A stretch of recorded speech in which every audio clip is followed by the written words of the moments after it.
आइए हम परमेश्वर के वचन में चलते हैं। परमेश्वर के वचन से हम निकालेंगे प्रकाशित वाक्य की पुस्तक और उसका 19 अध्याय। आमीन। प्रकाशित वाक्य की पुस्तक उसका 19 अध्याय और उसकी 9 आयत से पढ़ता हूँ। यहाँ लिखा है, और उसने मुझसे कहा, यह लिख कि धन्य है वे जो मेमने के ब्याह के भोज में बुलाए गए हैं। फिर उसने मुझसे कहा, यह वचन परमेश्वर के सत्य वचन है। आमीन। परमेश्वर की आशीष उसके पवित्र वचन के पढ़े और सुने जाने पर हो। बाइबल हमें बताती है कि वो लोग धन्य हैं जो मेमने के ब्याह में बुलाए गए हैं। व्हिच मीन्स जो लोग रैप्चर में जाएंगे वो लोग कौन होंगे? Blessed people. आमीन। धन्य है वो लोग, ब्लेसेड है वो लोग। क्यों? क्योंकि इस पृथ्वी पर जो ब्लेसेड चीज, ब्लेसेडनेस पाई जाती है वो सिर्फ और सिर्फ प्रभु यीशु मसीह में, और जो प्रभु यीशु मसीह में पाया जाता है वो ऑटोमेटिकली ब्लेसेड ही होता है। आप उसे ये नहीं कह सकते कि आप लकी हो। अगर वो किसी काम पे जा रहा है, कोई काम करने जा रहा है, आप उसे ये नहीं कहते बेस्ट ऑफ लक। नो, क्योंकि जो प्रभु यीशु मसीह में पाया जाता है वो लक पे नहीं चलता, क्योंकि we walk by faith and not by sight. तो वो किसी भी हालत पे लक पे नहीं चलेगा। वो किस पे चलेगा? प्रभु और परमेश्वर के वचन पर। और जब वो परमेश्वर के वचन पर चलेगा तो जो जो वो आगे बढ़ेगा, प्रभु उसके सामने हर चीज को साफ करके और उसको तमाम जो लड़ाइयां हैं वो जिताता चला जाएगा। क्यों? क्योंकि प्रभु ऑलरेडी वो सारी लड़ाइयां जीत चुका है। हम प्रभु यीशु मसीह में, अगर हम प्रभु यीशु मसीह में पाए जाते हैं तो विक्टोरियस है। विक्टोरियस मतलब भाई ब्रैनम बताते हैं, कहते हैं कि एक मौत जो होती है ना, मौत जिससे इंसान बहुत डरता है, वो भी हमारे आगे हार चुकी है। क्यों? क्योंकि हमारे प्रभु यीशु मसीह ने मौत को जीत लिया।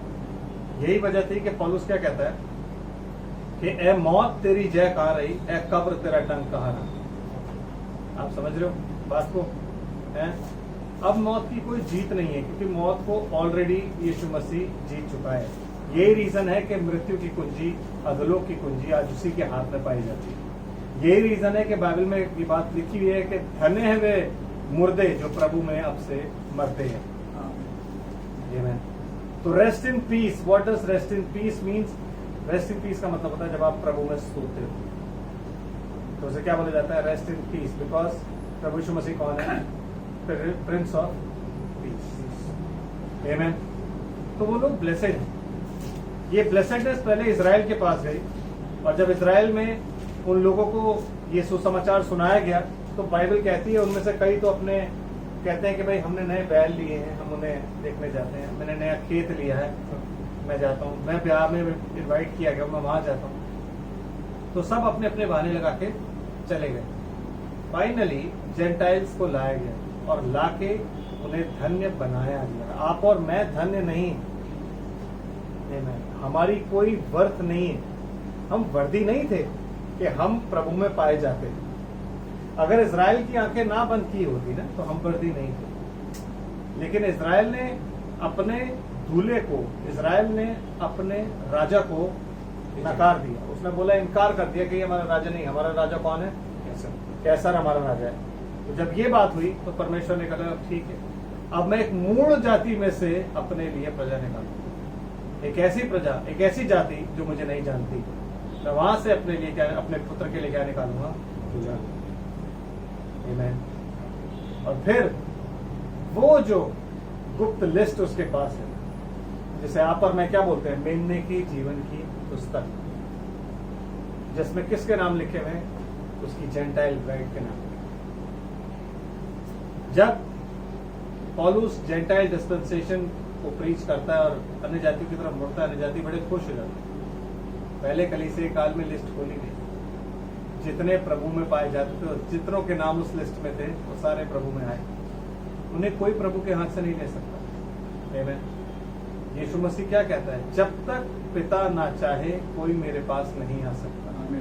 मैं लाख कोशिश कर लूं या खड़े होकर कुछ भी प्रीच करने के, मैं कुछ भी समझा लूं, मैं कैसे भी बोल लूं, लेकिन अगर परमेश्वर नहीं सिखाएगा तो आप कैसे सीखोगे? क्योंकि बाइबल कहती है वो सब प्रभु के सिखाए हुए होंगे। तो खुदा के सिखाए हुए कैसे होंगे? लिखा है ना पुराने नियम में, यशाया में, यहेजकेल में, ये बातें लिखी कि वो सब प्रभु के सिखाए हुए होंगे, परमेश्वर के सिखाए हुए होंगे। तो परमेश्वर उनको कैसे सिखाएगा? परमेश्वर के सिखाने का तरीका क्या है? अपना आत्मा। यही रीजन है कि यीशु मसीह ने क्या बोला, जब आत्मा आएगा तो तुम्हें सब कुछ सत्य सत्य बताएगा। जो भी सच है, जो भी ट्रूथ है, होल ट्रूथ वो तुम्हें बताएगा, नॉट आधा नहीं, होल ट्रूथ। मतलब जो कुछ यीशु मसीह में पाया जाता है वो सब तुम्हें वो बताएगा। आमीन। समझ रहे हो? आधी बाइबल नहीं बताएगा। आप ये नहीं कह सकते कि ये मेरे मतलब की है, ये मेरे मतलब की नहीं है। नो, सब आपके मतलब का है। हम कहते हैं वंशावलियां भी हमारे मतलब की हैं। क्यों? क्योंकि वंशावलियां जब होती हैं तो उन वंशावलियों के द्वारा आप ये जानते हो कि जब आप रैप्चर में जाओगे तो लोग आपसे मिलेंगे। मैंने पहले भी ये बात बताई, जब लोग आपसे मिलेंगे तो आप वहां पे कहोगे मैं तो जानता नहीं भाई आप कौन है। आप समझ रहे बात? तो अगर आप आत्मिक इसराइली हो तो हिस्ट्री आपको मालूम होनी चाहिए, क्योंकि वो हिस्ट्री हमसे कंसर्न रखती है। जैसे कि आज का बाबुल, जो बेहद बड़ा बाबुल है, आमीन, वो उस समय के बाबुल से वो शारीरिक था और ये आत्मिक है। तो वहां जो कुछ भी हुआ वो यहाँ पे हो रहा है। आमीन। जो कुछ भी वैसे चला वो यहाँ पे चल रहा है। उसकी नींव निम्रोद ने डाली, उसकी नींव निम्रोद ने डाल के वहां पे एक ऐसा एक गुम्मट बनाना शुरू किया। उसने एक पिलर, ऐसा नहीं है कि उसने जमीन से लेकर के और आसमान तक कोई बिल्डिंग खड़ी करी थी। ब्रदर मैं कह रहा हूं ना, आप जब ये बातें सुनते हो आपको लगता है यार ऐसे करी हो। ऑक्सीजन लेवल कितना है आपको मालूम है? जो हम ये सोचते हैं कि यहाँ से वहां तक बिल्डिंग खड़ी करता है, स्वर्ग तक जा सकती है वो। जब बाइबल ये बात को कहती है कि परमेश्वर नीचे उतरा और उसने देखा, तो यू मस्ट अंडरस्टैंड कि वो क्या बना रहा। He was building a religious tower, जो आज पूरी दुनिया में पाए जाते हैं, प्रेयर टावर, और उसका वो बादशाह। ही न्यू कि एनोक ने एक पिरामिड बनाया था, ये बात उसको मालूम थी। और वो पिरामिड जो है वो किसको दर्शाता है? सियोन। सियोन कौन? परमेश्वर की साधारण कलीसिया को। वो वैसा ही कुछ बनाना चाह रहा था, और वो चाह रहा था कि सब उसके आसपास ही रहे। वहां पे किंग्स चैम्बर, क्वींस चैम्बर, ये हो वो हो, सब कुछ हो, और लोग उसके आसपास ही रहे। पर प्रभु ने वैसा नहीं होना चाहिए। इसीलिए आज के युग में जितने भी पिरामिड आप देखो सारे टूटे हुए हैं। मतलब इजिप्ट ने उसके बाद बड़े पिरामिड बनाने की कोशिश करी, लेकिन नहीं बने। लेकिन ये 3 पिरामिड क्यों खड़े हैं? क्योंकि ये इजिप्ट ने नहीं बनाया, ये एनोक ने बनाया। ये हनोक के पिरामिड कहलाए जाते हैं। समझ रहे हैं आप? यस। तो कहने का मतलब ये है कि वो लोग ब्लेसेड हैं, आप लोग और मैं, हम धन्य हैं। क्योंकि बाइबल में ये भी लिखा हुआ है कि यीशु मसीह ने क्या बोला कि यशायाह नबी की पुस्तक में लिखा है कि मैं उनसे अन्य अन्य भाषा में बातें करूंगा, दृष्टांतों में बातें करूंगा। तो कहता है ऐसा क्यों लिखा है? कहता कहीं ऐसा ना हो वो सुने, समझें और मन से फिरें और मैं उन्हें चंगा करूं। विच मीन्स ऐसे बहुत से लोग हैं जिन्हें वो चंगा भी नहीं करना चाहता। Not healing of the body, no, healing of the soul. इस देह की चंगाई नहीं, किसकी चंगाई? प्राण, सोल की, प्राण की। वो नहीं चंगा करना चाहता, वो चाहता ही नहीं कि आप चंगे हो। आमीन। क्यों? क्योंकि पिता ने जिन जिन को उसके हाथ में दिया ना, वो नहीं चंगा करेगा। यही वजह थी बथेस्दा के पुल के पास जाके वो एक बंदे से पूछता है, तू चंगा होना चाहता है? प्रभु मैं जा नहीं सकता। वो अपने जो, जैसे हम अपना बताते हैं ना कि प्रभु अब क्या करें, डॉक्टर ने तो ये कह दिया, प्रभु अब कैसे करें, अब ये तो ये है, अब तो ये, हम अपनी मजबूरियां बताते हैं। लेकिन खुदा उनका एक ही सवाल होता है, तू चंगा होना चाहता? मैं तेरे से ये नहीं पूछ रहा तेरी मजबूरी क्या है, तू जाएगा नहीं जाएगा, क्या करेगा क्या नहीं करेगा, ना, तू चंगा होना चाहता है? हाँ प्रभु चंगा तो होना चाहता हूं, अपनी खाट उठा और चल।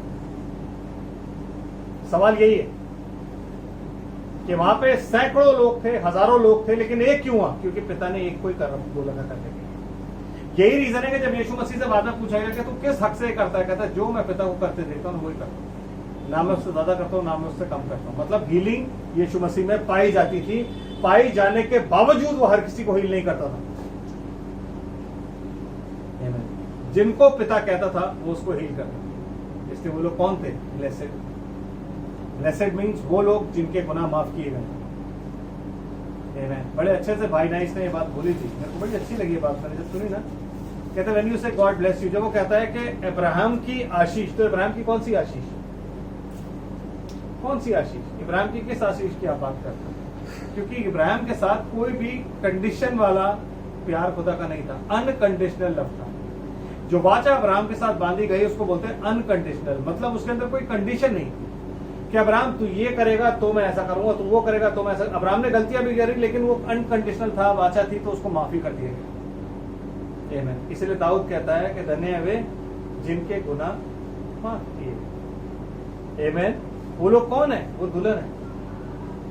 वो लोग हैं जिनको यीशु मसीह अपने पास आने का मौका देता है। वो लोग हैं जिन्हें पिता ने यीशु मसीह को दिया और इन 2000 सालों में वो पवित्र आत्मा उनको ढूंढ ढूंढ के लेकर के आ रहा है और लाके क्या कर रहा है? गले में शामिल कर रहा है। वो लोग। तो वो ब्लेसेडनेस क्या थी कि तेरा वंश आशीष का मूल होगा। तो वो वंश क्या है? वो वंश है यीशु मसीह। तो यीशु मसीह कौन सी आशीष का मूल है? ब्रदर माफी। माफी। जो उसने क्रूस पर अपना खून बहाया वो क्या था? माफी। मतलब जो मेरी सजा थी, वो सजा कोड़ों की, वो सजा क्रूस की, वो उसने ली और मुझे क्या मिली? माफी। उसकी मौत से मुझे क्या मिला? माफी। तो वो जो माफी है ना, वो मेरी ब्लेसेडनेस है, वो मेरी वो ब्लेसिंग है जो उस वंश में पाई जाती है। इसलिए जब आप किसी को कहते हो गॉड ब्लेस यू, तो हमारे कहने का मतलब होता है कि खुदा तुम पर रहम करे और तुम्हें माफ करे। इसलिए नहीं कि हम तरस खा रहे हैं, no no, we love you, that's the reason. इस आशीष का मतलब ये नहीं है कि खुदा आपको दौलत दे, खुदा आपको घर दे, खुदा आपको पैसा दे, गाड़ी दे, सब कुछ दे। नो, जो मसीह की आशीष होती है वो माफी है, वो उद्धार है, वो अनुग्रह है कि आपको खुदा अपना अनुग्रह दे। फेवर, अनुग्रह का मतलब क्या होता है? फेवर, कि खुदा का फेवर अगर आपके साथ है ना ब्रदर, कोई आपके आगे नहीं खड़ा, कोई नहीं खड़ा हो सकता। आमीन। कहता है सेना भी आ जाए, लड़ाई ठन जाए, तब भी मैं ना डरूंगा। क्यों? यहोवा मेरा सहारा है ना। कहता तेरे निकट 1000 और तेरी दाहिनी और 10,000 गिरेंगे, वो तेरे निकट नहीं आएगा। क्यों? क्योंकि तूने परमेश्वर को अपना धाम मान लिया। आपकी ब्लेसेडनेस सिर्फ और सिर्फ परमेश्वर में पाई जाती है, इस वचन में पाई जाती है। वचन के बाहर जितनी भी आशीष है वो सारी शैतान दे रहा है। जब आप लोगों से बात करोगे, आज ईसाइयों से बात करोगे, तो क्या बोलेंगे? मैं मसीहियों से नहीं कह रहा, मैं ईसाइयों से कह रहा हूं। ईसाई वो होते हैं जो रिलीजन को फॉलो कर रहे हैं। जब खुदा ने ये पृथ्वी बनाई तो रिलीजन नहीं बनाया था ब्रदर, और आज भी उसे रिलीजन के बारे में कुछ नहीं पता। खुदा को रिलीजन से कोई लेना देना नहीं है। ये रिलीजन कैसे बनाया? इंसान ने। खुदा के लिए सिर्फ 2 लोग हैं। कौन? उसकी संतान और चिल्ड्रन ऑफ डिसोबीडियंस। बस आपने पढ़ा होगा दृष्टांत, बीज बोने वाले का। 2 तरीके के लोग हैं, kingdom, children of kingdom and children of disobedience, the wicked one. आमीन। खुदा के बच्चे और वो बच्चे जो खुदा के नहीं है। खुदा को आपके रिलीजन से कोई लेना देना नहीं है। खुदा को इस पृथ्वी के रिलीजन से कोई लेना देना नहीं है। उसके पास जो लिस्ट है उसमें उसको एक बात पता है कि ये मेरा बच्चा है और ये मेरा बच्चा नहीं है, बस। तो जो मेरे बच्चे हैं वो मैंने यीशु मसीह को दे दिए। अब यीशु मसीह का आत्मा जब नीचे है तो वो अजाजेल का वो बकरा है जो जंगल में घूम रहा है। सुना है? अजाजेल का एक बकरा होता था जिसे जंगल में छोड़ दिया जाता था, वो जंगल में घूमता था, वो यीशु मसीह है, उसका आत्मा है, वो जंगल में घूम रहा है। जंगल क्या है? ये जितना जेंटाइल वर्ल्ड है, ये जंगल है, आने जाति समाज। जिसको पकड़ता है उसको ले आता है, जिसको पकड़ता है उसको ले आता है ब्रदर। और एक बकरा क्या किया गया था? मारा गया था, वो क्रूस पर मारा गया। आप समझ रहे हो बात को? वो क्रूस पर मारा गया, वो उसकी माफी, हमारी माफी थी। तो कहता है धन्य वे जो माफ किए गए हैं ना, वही पहुंचेंगे वहां। मैं क्लेम जितना मर्जी करती हूँ मैं माफ कर दिया गया हूँ, वो जानता है कि मैंने उसने माफ किया नहीं किया। ये वो जानता है कि मेरा नाम लिस्ट में है नहीं। हर वेडिंग, हर जो शादी होती है, हर जो वेडिंग होगी उसमें लिस्ट होगी। तो ये कोई नई चीज आज का नहीं है।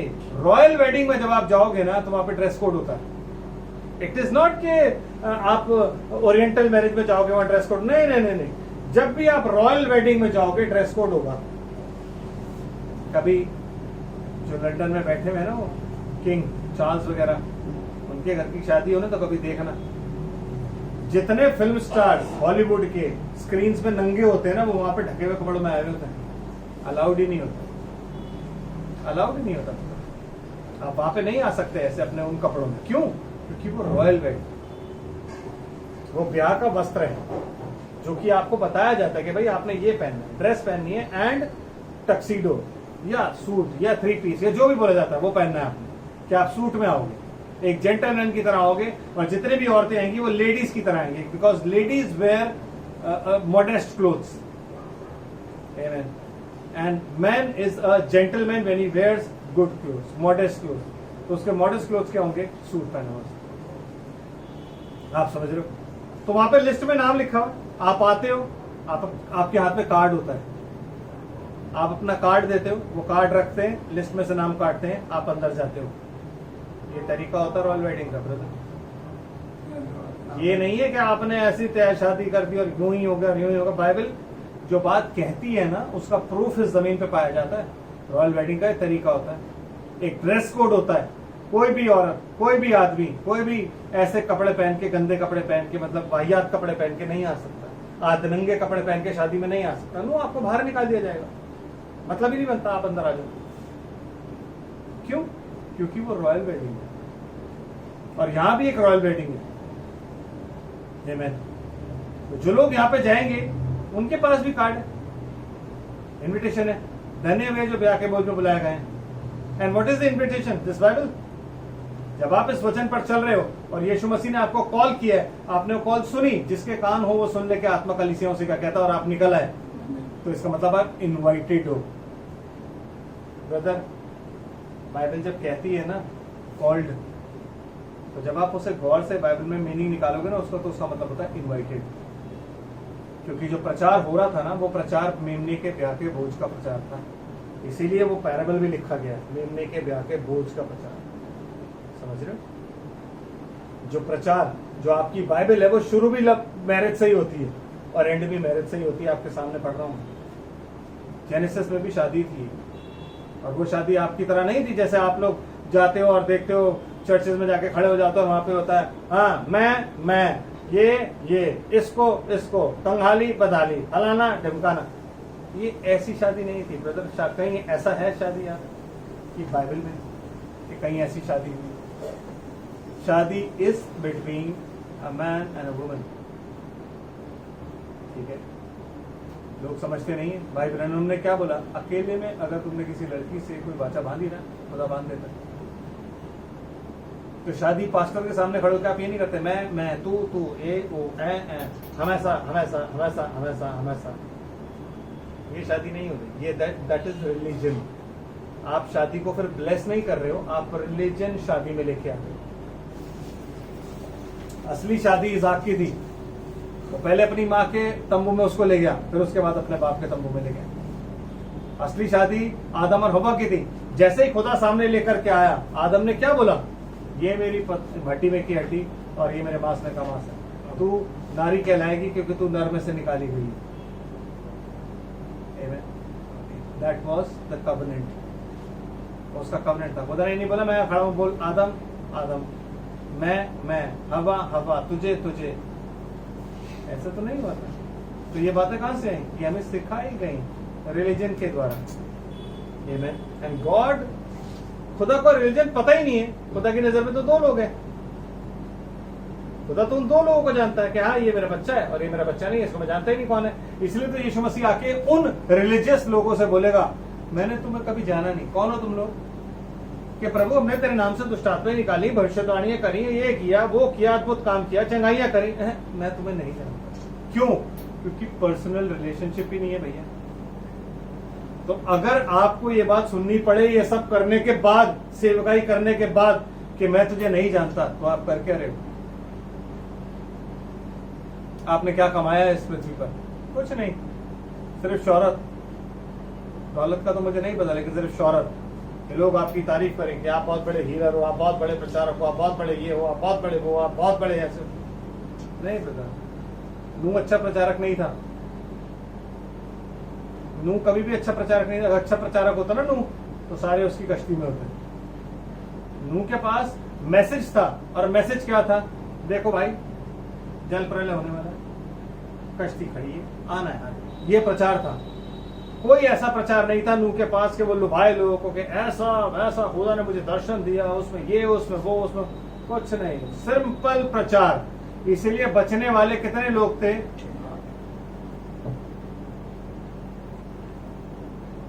8, इंक्लूडिंग नोहा, इंक्लूडिंग नोहा। और उसके साथ कौन बचने वाले थे? जानवर। यस, जानवर। जानवरों को कौन लाया? खुदा। आज भी हमें कौन ला रहा है? खुदा। हम जानवर ही हैं। हम वही जानवर हैं जो उस दिन चादर पे नीचे उतरे थे पतरस के सामने। वही जानवर थे जो कश्ती में बचाए गए थे, वही जानवर ऊपर गए, वही जानवरों का स्वरूप आज हम हैं जो नीचे उतरे। इसीलिए पतरस को क्या कहता है? मार और खा। तो ब्रदर, आप नीचे नहीं हो, आप ऊपर हो ऑलरेडी। मैं ऊपर हूं ऑलरेडी। आज अगर आप हेवन में चले जाओगे ना, आप अपने आप को भी देखोगे। जैसे यूहन्ना ने अपने आप को देखा ना कि यूहन्ना ही बैठा है 2400 प्राचीन, मैं भी तो हूं वहां पे। आमीन। समझ रहे? तो धन्य है वे लोग जो मेमने के ब्याह के भोज में बुलाए गए हैं।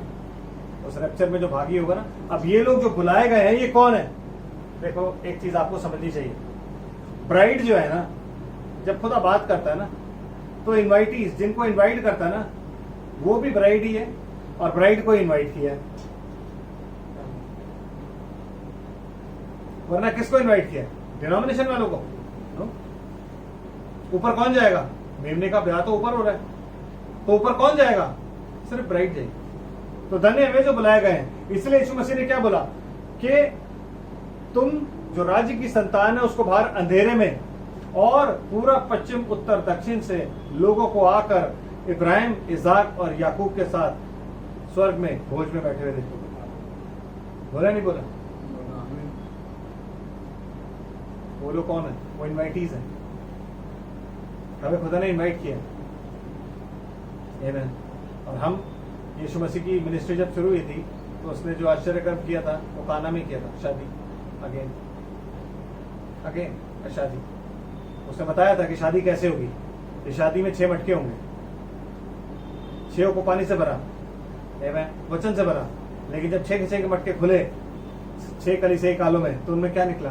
रेवलेशन में 6। 7वां मटका नहीं है प्रभु यहाँ पे, 7वां में खुद ना। इसीलिए सन ऑफ मैन की मिनिस्ट्री 7वें कलीसिया काल में। यही वजह थी कि सन ऑफ मैन की मिनिस्ट्री आई और लोग आज उसको पहचान नहीं रहे, क्योंकि वो 7वां घड़ा खुद था। He himself was that pot. इसीलिए वो क्या बोलता है? Amen. जैसे कुम्हार मिट्टी का बर्तन तोड़ के चकनाचूर करके उसे फिर बनाता है, वैसे ही अधिकार मैंने अपने पिता से पाया है। क्यों? क्योंकि उसको भी वही किएगा। उसे भी हमारे लिए मारा कुटा गया। हमारा जो ब्लेसेड कहलाने का जो रास्ता है ना, वो इतना आसान नहीं है। हम बात बात पे गुस्सा हो जाते हैं, हम बात बात पे प्रभु को कहते हैं, प्रभु ये क्या बात है, हम कैसे जिए, हम कैसे चले। लेकिन हमारा रास्ता जो ब्लेसेडनेस का है ना, जो उसने तय किया है, आसान नहीं है। उसने हमें धन्य ठहराने के लिए ना खुद कर्ज बनाया वो।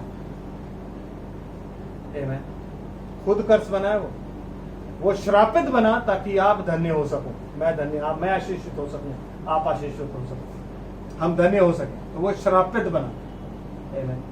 वो नंगा हुआ ताकि हम कपड़े पहन सके। आप समझ रहे?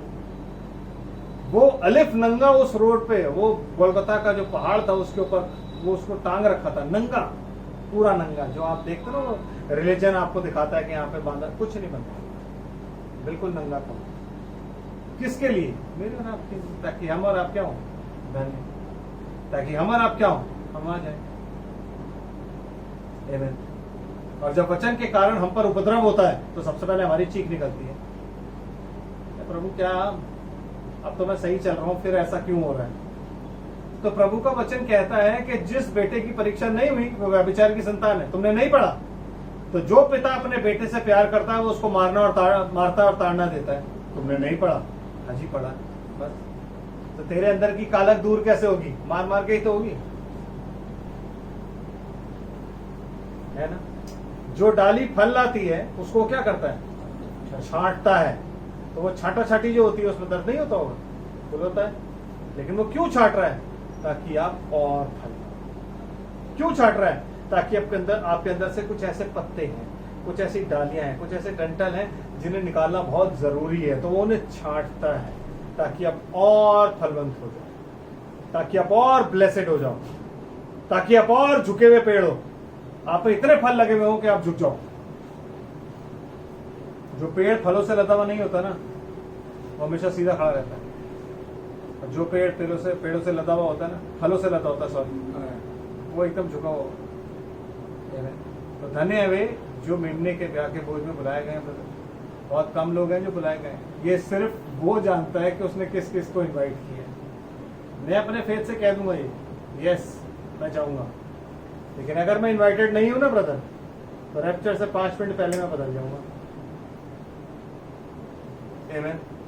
और अगर मैं इनवाइटेड हूं तो मैं कहीं से भी घूम फिर के आ जाऊं।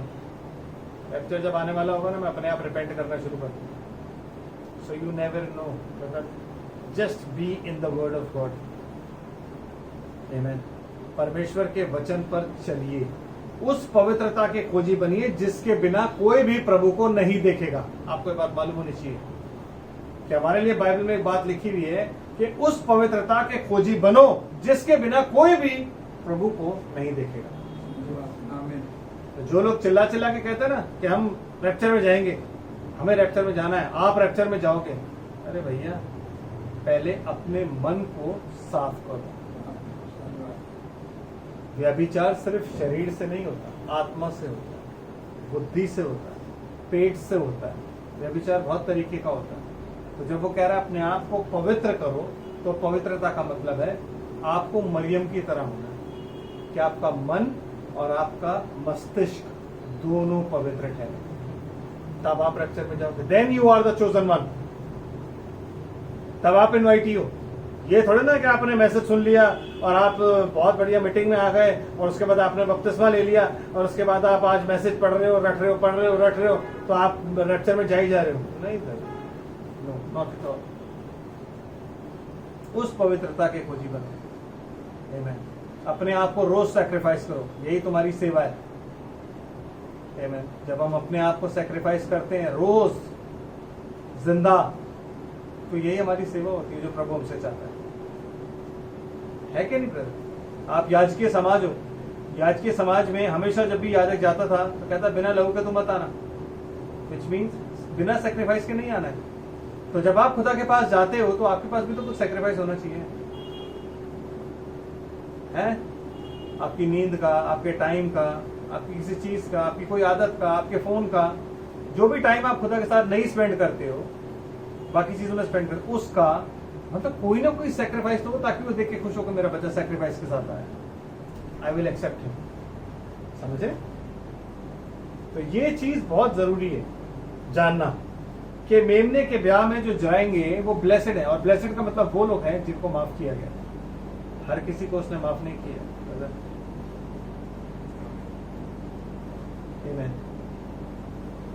जिसको उसने माफ किया है ना, उसके जीवन को देख के आप बता दोगे कि इसको माफ किया। क्योंकि बाइबल क्या कहती है? बाय देयर फ्रूट्स ये शैल नो देम। तो आप उनके जीवन को देख के बता दोगे कि हाँ भाई खुदा ने इसको माफ कर दिया, ही इज एक्सेप्टेड, ये धर्मी ठहराया जा चुका है। आप समझ रहे बात को? तो इसलिए प्रभु के वचन में जब आप आगे बढ़ते हो ना, तो आपको सप्लीकेशन के साथ बढ़ना। सप्लीकेशन मतलब अपने आप को परमेश्वर के वचन के अधीन कर देना, उसे बोलते हैं सप्लीकेशन। कि आप परमेश्वर के वचन के अधीन हो और परमेश्वर का वचन जो कुछ कहता है आप उसके अनुसार चलते। रैप्चर नजदीक है, मैं ये नहीं कह रहा कि अगले साल ही है, बट नजदीक, बहुत नजदीक। हम कहाँ खड़े? क्या हम उस जगह खड़े हैं कि जब वो आंखें उठाएं और देखें हमको यीशु मसीह दिखे और हम अपने पैर उठा लें? उस जगह है? नो, हम उस जगह नहीं है। तो अगर प्रभु आज आ जाए तो आपको लगता है आप जाओगे? आमीन। आप किसी भी हालत में नहीं जा सकते। समझ आ रहा है? सो बी ब्लेसेड पीपल, क्योंकि बाइबल आपको क्या कहती है कि धन्य वे जो मेमने के ब्याह में आए हुए हैं। आमीन। और क्या कहता है? बुलाए गए हैं। फिर उसने मुझसे कहा ये वचन परमेश्वर के, उसने मुझसे कहा ये वचन परमेश्वर के सत्य वचन है, मतलब इसमें कुछ झूठ नहीं है। This is the truth. और इसी ट्रूथ के लिए परमेश्वर का आत्मा हमें मिला ताकि हम इस सत्य को जाने कि जो मेमने के ब्याह में बुलाए गए ना ब्रदर, वो धन्य है। जबरदस्ती के इनवाइटी नहीं देने। एक बंदा था जो जबरदस्ती घुसाया, और उसके पास वस्त्र नहीं है। तो उससे पूछा गया कि भाई तू कैसे आ गया यार, मेरे पास तो वस्त्र भी नहीं है। तो उसके पास कोई जवाब नहीं। वो कौन था? जो बुलाया नहीं गया, जो खिड़की से या किसी दीवार से या किसी कनात के नीचे से आ गया। तो क्या बोला गया? इसे उठाओ और अंधेरे में फेंक दो। वो अंधेरा हेल नहीं है। नो, प्लीज अंडरस्टैंड कि वो अंधेरा हेल नहीं है। वो अंधेरा क्या है? वो अंधेरा है जब आप यहाँ छोड़ दिए जाओ और रैप्चर में दुनिया चली जाए। क्योंकि यहाँ पे तब क्या होगा? रोना और दांत पीसना। किसके द्वारा? मूर्ख कुंवारियों के द्वारा। क्योंकि जब उन्हें पता लगेगा कि यार हमने तो ये किया था, हमने तो रिलीजियसली फॉलो किया खुदा को। कैसे फॉलो किया? रिलीजियसली। और वो नहीं गए। और जिन लोगों को हम निकम्मा नकारा समझते थे, जो राइचियस थे, वो चले गए। तो रोना और दांत पीसना। और ब्रदर, ये कोई रैप्चर का टाइम नहीं है कि मतलब रैप्चर में आप चले गए, वहां पे ऊपर देखा कोई आदमी नहीं है। No no no. ये दृष्टांत हमें क्या समझाता है कि इस वक्त में, इस समय में ब्याह का बोझ चल रहा है स्पिरिचुअली। यस, शादी जमीन पर हो रही है। आमेन। और इस जमीन पर इस वक्त क्या चल रही है? छटाई। गेहूं को भूसी से अलग किया जा रहा है। आमेन। सबको अलग किया जा रहा है। मूर्ख कुंवारियों और बुद्धिमान कुंवारियों में ये मत सोचो कि मूर्ख कुंवारियां जो है वो भूसी हैं। नो, गेहूं है पर सड़ गई। आमेन। सड़ गई। और जो अच्छा गेहूं है उसे निकाल के कहां डाला जा रहा है? खत्ते में। समझ आ रहा है आपको? खत्ते में। आप उसे भूसी नहीं कह सकते, क्योंकि भूसी कौन है? विकेट। यस, भूसी कौन है? विकेट। भूसी कौन है? ढोंगी, जो अपने आप को दिखा रहा है कि हाँ यार मैं खुदा में हूं, लेकिन है नहीं। लेकिन है नहीं। ऊपर ऊपर से दिखाता है कि मैं खुदा में हूं, अंदर नहीं। समझ रहे? ये सत्य वचन है, इनमें कुछ झूठ नहीं है। यही यीशु मसीह के बारे में बताते हैं। यही हमें बताते हैं कि आगे क्या होने वाला है। जब हमें ये नहीं पता कि अभी आगे क्या होने वाला है, और हम कह देते हैं कि हमारा से क्या कंसर्न, जब भाई ब्रैनम ने ये प्रीच नहीं किया था। कौन कहता नहीं कंसर्न? जब बाइबल ट्रूथ की बात करती है तो ट्रूथ यीशु मसीह है। और यीशु मसीह आप जब खुद कहते हो, अभी मैं पढ़ता हूं आगे, आप सुनिए क्या है, क्यों आपको जानना जरूरी है। कहता है, और मैं उसको दंडवत करने के लिए उसके पांव पर गिरा, और उसने मुझसे कहा, देख ऐसा मत कर, मैं तेरा और तेरे भाइयों का संगीदास हूं, जो यीशु की गवाही देने पर स्थिर हैं। परमेश्वर ही को दंडवत कर, क्योंकि यीशु की गवाही भविष्यवाणी की आत्मा है। विच मीन्स ये भाई ब्रैनम नहीं है। जितने एंड टाइमर्स है वो क्या बोलते हैं? ये भाई ब्रैनम है। ये उन्ना भाई ब्रैनम के पैरों पे गिरने वाला था, और गिरने लगा तो उसने बोला, मेरे आगे मत झुक, क्योंकि मैं दास भविष्यवक्ताओं का, तुम लोगों का मैं भाई हूं। No brother, not at all. ये एक अलग से थ्योरी चल रही है कि ये जो इंसान है ये भाई ब्रैनम है। कैसे आप कह सकते हैं? अगर आप ये बात कह रहे हो तो इसका मतलब ये हो गया कि बाइबल जो स्वर्गदूत उसको बता रहा है तो भाई ब्रैनम है। भाई ब्रैनम आप कैसे कह सकते हो? आमेन। कहता है ये एक स्वर्गदूत है। कौन सा स्वर्गदूत? उन 7 स्वर्गदूतों में से एक स्वर्गदूत। कौन सा दूत? जिनके पास कटोरे आए, जिनके पास कटोरे थे आखिरी, उनमें से एक ने आके सारी बातें बताई। तो वो भाई ब्रैनम तो नहीं। भाई ब्रैनम का काम क्या था? उनको एक तुरी दी गई बजाने के, उनको एक मैसेज दिया गया, उन्होंने वो मैसेज प्रीच किया। आमेन। ऐ मेरे लोगों, उनमें से निकल आओ। उन्होंने जो कुछ बातें गुप्त रखी हुई थी बाइबल में, वो बातें हम पर रिवील कर, सारी नहीं, जो जो उनको दी गई। हम लोग सोचते हैं कि सब कुछ उन्हें दिया गया और सब कुछ रिवील कर दिया गया, पर मुझे आप एक बात बताओ, एलीशा एक ऐसा प्रॉफिट था जो हम कहते हैं कि एलिया की आत्मा से प्रेरित था। आमेन। एलिया का आत्मा उसमें पाया जाता था। लेकिन जब वो शूनेमिन स्त्री उसके पास भाग के आ रही थी, तो एलिया ने क्या बोला? कहता मुझे नहीं पता ये क्यों आ रही, क्योंकि खुदा ने मुझसे बात छुपा रखी। कहता नहीं कहता? तो अगर खुदा ने उससे बात छुपा रखी है तो क्या वो भाई ब्रह्म से नहीं छुपाएगा? क्यों? क्योंकि उसने अपने वचन को पूरा करना है। क्या? कि सिद्धता के लिए 5 प्रकार की सेवकाई। यही रीजन था कि ब्रदर ब्रह्म ने आके बोला कि 5 प्रकार की सेवकाई आगे लेके जाएगी मिनिस्ट्री को। लेकिन लोग उसको समझ नहीं पाए। लोग आज भी नहीं समझ पा रहे। लोग आज भी उन्हीं बातों को लेके चल रहे हैं कि नहीं जी ऐसा ही है, ऐसा ही है, ऐसा ही है, ऐसा ही है। और लोग इनको, इस एंजल को बोलते हैं कि ये भाई ब्रह्म है। मतलब मैन वर्शिप की एक हद होती है, मैन वर्शिपिंग, और उस हद को उन्होंने पार करके ऐसा बनाया। मैं पहले कभी कभी ये सोचता था कि ये जो एंजल है जो बता रहा है कि शायद हनोक है, क्योंकि जब आप हनोक की पुस्तक पढ़ते हो वहां पे लिखा है कि तुझे प्रचार करना होगा एक भगवान, तो शायद हनोक है जो ये सारी बातें बता रहा है, क्योंकि हनोक ने ये बात उस टाइम में प्रोफेसाई करी थी। यहूदा की पत्री में लिखा हुआ है कि प्रभु अपने लाखों स्वर्गदूतों के साथ आया। तो उसने इतनी बात तो उन्हें पता थी, उसके अलावा उसने क्या क्या प्रीच किया हमें पता ही नहीं, क्योंकि जो दर्शन इनने यहूदा ने देखा, जो दर्शन डैनियल ने देखा, उनसे पहले वही दर्शन हनोक ने देखा। हनोक को सारी चीजें मालूम थी। वही इंसान था जिसने पिरामिड बनाया था। क्यों? क्योंकि वो चर्च बना रहा था। उसको पता था कि होली सिटी न्यू जेरूशलेम क्या है, उसको पता था कि ये कैपस्टोन क्या है, उसके पास वो सारा रेवलेशन था। लेकिन भाई ब्रह्म तो डेफिनेटली नहीं है। नो, ये मूर्खता है कहना ये भाई ब्रह्म है, जिनके आगे वो झुकने लगता है और वो कहते हैं कि नहीं नहीं। यूहन्ना उन जेंटाइल लोगों को नहीं पहचान रहा है जो लोग फूलिश वर्जन्स का हिस्सा है। वो जब सिंहासन के सामने खड़े हैं और स्वर्गदूत पूछता है ये कौन है, तो कह रहा है कि मुझे नहीं पता, मैं नहीं जानता है कौन है, प्रभु तू ही जानता है, बता मुझे कौन है। तो बताता है कि ये वो लोग हैं जो उस बड़े कलेश से निकल के आए, जिन्होंने यीशु की गवाही के कारण अपने सर कटवाए। वो कौन है? जेंटाइल्स।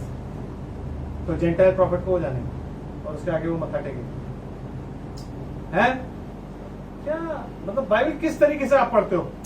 बाइबल, जब बाइबल में पौलुस से कहता है rightly dividing the word of truth, तो आप कैसे डिवाइड करते हो? आप क्या पढ़ रहे हो? Amen. उसने मुझसे कहा देख ऐसा मत कर, मैं तेरा और तेरे भाइयों का संगी दास हूं। Amen. जो यीशु की गवाही देने पर स्थिर हैं, परमेश्वरी को दंडवत कर, क्योंकि यीशु की गवाही भविष्यवाणी की। तो आप पर में अगर यीशु की गवाही देते हैं तो हमारे अंदर किसकी आत्मा है? भविष्यवक्ता की। इसीलिए जब भी पवित्र आत्मा उतरता है तो इंसान क्या करता है? भविष्यवाणी। आमीन। क्यों करता है? क्योंकि वो यीशु की गवाही है। और गवाही क्या है? प्रभु लाखों स्वर्गदूतों के साथ आ रहा है। गवाही क्या है? कि रैप्चर होने वाला है, उसकी ब्राइड जाने वाली है। चर्च नहीं जाने वाला, रिलीजियस लोग नहीं जाने वाले, कॉल्ड आउट जाने वाले। वो लोग जिनको, जैसे यीशु मसीह जब फिजिकली यहाँ पे था तो जिन लोगों का मजाक उड़ाया जाता था, पतरस और इन सबका, उन पर आत्मा उतरा। वैसे ही इस टाइम में भी होगा कि जिन्हें कोई जानता नहीं है ना, पर इसी कैसे पहचाने? अरे यार इनको तो हमने यीशु के साथ देखा है, ये तो वही लोग हैं। मतलब उन्हें कोई जानता नहीं था। उनकी पहचान कौन था? यीशु। अगर मेरी और आपकी आज पहचान यीशु नहीं है तो दुनिया कैसे जानेगी? आमीन। अगर मेरे और आपके अंदर आज यीशु नहीं है तो कैसे जानेंगे? क्योंकि उन्होंने ये बोला कि तो वो है जो यीशु के साथ रहते थे, तो वही लोग हैं। पर इनको ये विद्या कहां से आई? इनको ये सामर्थ कहां से मिली? क्योंकि वो सब जानते थे कि इनके हाथ से एक बहुत बड़ा चमत्कार हुआ है। क्योंकि जो व्यक्ति चंगा हुआ तो सुंदर फाटक पर वो जन्म का लंगड़ा था, तो बहुत जबरदस्त चमत्कार हुआ है। बट उनके पास जबान नहीं थी बोलने के लिए। जब खुदा कार्य करता ना, जबान नहीं होती किसी के पास। तो उन्होंने बुला के उनको धमकाया, बुलाया ये इस नाम से तुम प्रचार मत करना, जाओ, इस नाम से कोई काम तुम्हें नहीं करना। और चेले क्या कह रहे हैं? ये कैसे संभव है? ये कैसे संभव है कि हम परमेश्वर की बात को छोड़कर तुम्हारी बात माने? है ना? ये कैसे संभव है? हमारे लिए ये संभव है। हमारे मैसेज कैसे बदलते हैं? हमारे मैसेज बदलते हैं सिचुएशन को देख के, लोगों को देख के, भीड़ को देख के, इसको देख के, उसको देख के, इसको देख के। इवेंजलिकल मैसेज है ये फलाना मैसेज है, ये ढिमकाना मैसेज है, वो मैसेज है, वो मैसेज। बाइबल कहती है एज द स्पिरिट लीड्स। पतरस का इवेंजलिकल मैसेज पता क्या था? तुम लोग को मालूम है कि प्रभु यीशु मसीह इजराइलियों में से आया, हम उसके साथ रहे, हमने तमाम काम देखे और ऐसा किया, और इजराइलियों के लिए आया, इजराइलियों के साथ उसने ये किया, परमेश्वर ने उसे भेजा और वो चंगाई के काम, अद्भुत काम करता रहा, ये और वो और ऐसा वैसा और ये सब बोलता रहा। आत्मा उतर गई। When you preach the simple message ना, आत्मा अपने आप उतरेगा। जब आप खुदा को ऊपर उठाओगे ना, आत्मा अपने आप उतरोगे। आमीन। समझ रहे हो? जब आप उसमें लुभाने वाली बातें मिलाओगे ना, आत्मा नहीं उतरेगा, आपका आत्मा उतरेगा। मेरा आत्मा उतरेगा। अगर मैं लुभाने वाली बातें कर रहा हूँ, मेरा आत्मा उतरेगा, आपका नहीं। प्रभु का आत्मा नहीं उतर रहा हूँ। प्रभु का आत्मा उतारने के लिए प्रभु की बातें करनी है, तभी आत्मा उतरेगा। और प्रभु की बातें कैसी होती है? कड़वी। इसलिए तो लोग कान की खुजली के कारण अपने लिए अन्य अन्य प्रकार के प्रचार ढूंढ लेते हैं, क्योंकि उनको लगता है कि यार ये बातें ना, ये टोंट मारते हैं। आमीन। समझ रहे? यस। तो कहता है ये सच्ची बातें हैं भाई, इन बातों को तुम झूठ मत समझो और उसी को दंडवत करो, परमेश्वर को। मनुष्य की वर्शिप ना करो। देखो यूहन्ना को मना किया जा रहा है। कौन मना कर रहा है? एंजल मना कर रहा है। लेकिन यहां मनुष्य की वर्शिप, यहां एंजल की वर्शिप आज भी हो रही है। क्या इससे मुझे कर लेना? भाई ब्रैनम ने प्रीच थोड़ी ना किया। आमीन। भाई ब्रैनम, चलो तुम कह रहे हो भाई ब्रैनम है, भाई ब्रैनम यूहन्ना को मना कर रहे हैं, लेकिन तुम तो मत उन्हें मनाओ एंजल, और तुम तो उनकी वो मत करो वर्शिप। आज दुनिया उन्हीं की वर्शिप कर रही है। अगर वो आज पृथ्वी पर होते ना, बहुत गुस्सा होता, क्योंकि ये ना उन्होंने तब बर्दाश्त किया था और ना वो अब करेंगे। आमीन। वो थे तो अब करते। समझ रहे हो आप? आज मैन वर्शिप चल रही है, आपकी बाइबल कह रही है।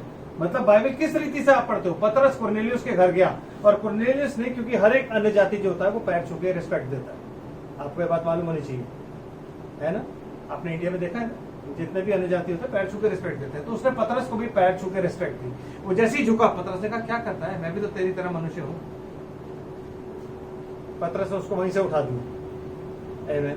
पतरस ने कोई वर्शिप नहीं ली, आमीन, कोई ग्लोरी नहीं ली। लेकिन यहां पे ग्लोरी लेना बड़ा अच्छा समझा जाता है। यहां हम ग्लोरी लेने को कहते हैं हम गधे हैं, जिन पे यीशु मसीह बैठा है, कपड़े बिठाए जा रहे हैं, बोला जा रहा है कि होशन्ना होशन्ना होशन्ना। तो ब्रदर वो गधा भी अबैंडन किया गया था उसके बाद। अच्छा है मैं वो गधा नहीं हूं। मैं कौन हूं? मैं यीशु मसीह की देह। यस। वो गधा उस टाइम के लिए एक पापी ही था। एक पापी एक गधे को दर्शाता है, गधा एक पापी को दर्शाता है। Yes, that is true.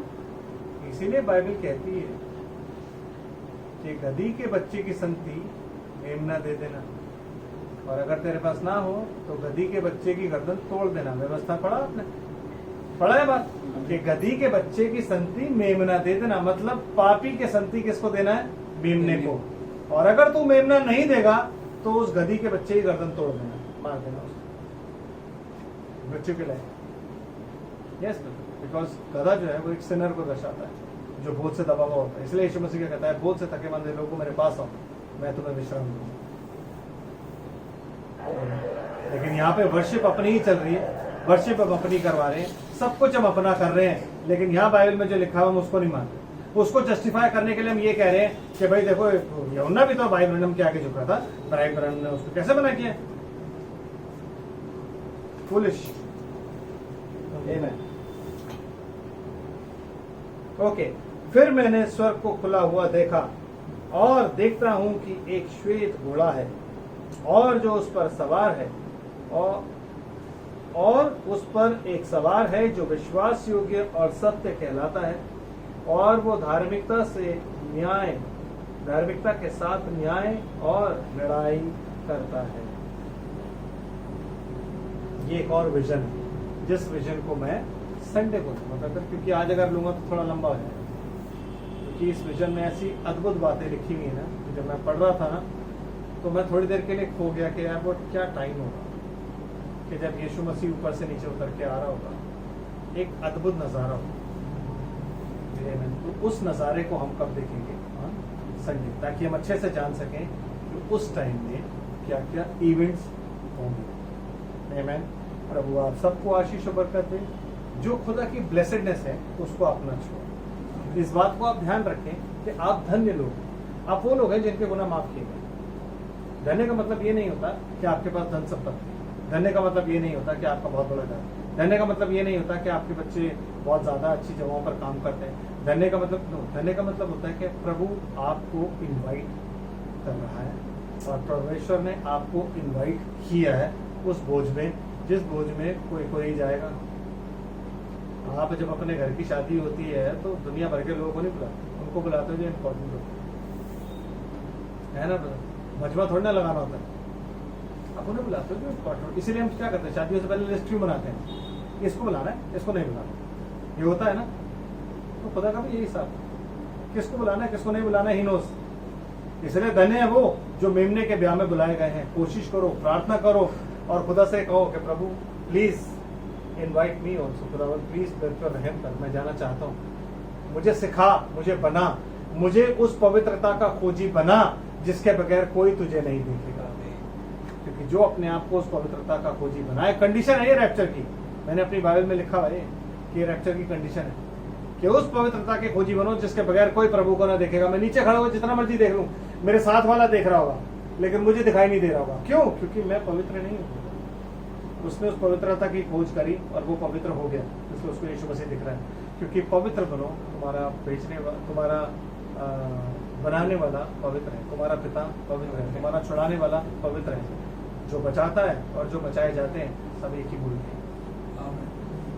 तो अगर यीशु मसीह ने आपको बचाया है, अगर परमेश्वर ने आपको बचाया है, तो उसको हल्की बात मत लो, क्योंकि ये ना बहुत गहरी बात है कि वो जो आशीष है ना वो माफी है, वो ब्लेसेडनेस जो है ना वो माफी है।